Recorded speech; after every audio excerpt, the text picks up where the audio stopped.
hung a notice neat along the wall, said a careful vote would steady all.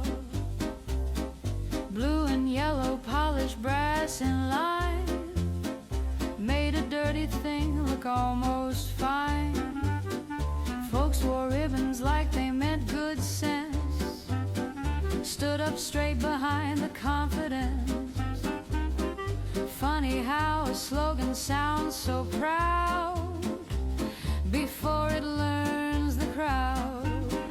They said, let's have order, let's have grace, put a steady little smile upon the place. Called it voting, called it duty, called it choice, taught us fear could speak in a civilized voice. By the time we learned what all that language was for, they'd already taught us to say, let's have order. Every family kept its good shoes shine, every neighbor had a careful line. Terminal reminders glowed so warm, like procedure had a human form. But every year the office gathered weight, every year folks watched the list and wait, and every year the decent words stayed clean longer than the people in between. They said, let's have order, let's have grace, put a steady little smile upon the place.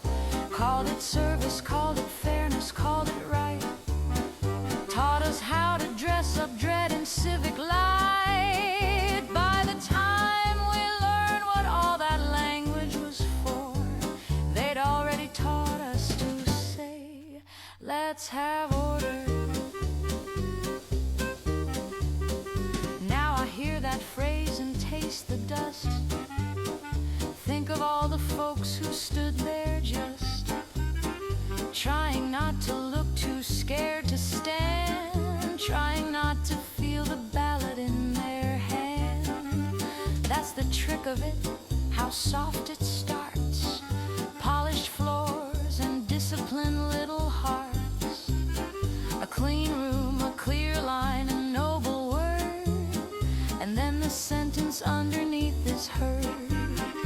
They said, let's have order, let's have grace, put a steady little smile upon the place. Called it voting, but it was a death sentence dressed fine, a pretty little system teaching neighbors to decline. By the time we learned what all that language was for, nobody in Vol 11 said, let's have order. Grace, choice, civilized voice, that's what they called it. Order, order, that's what they called it.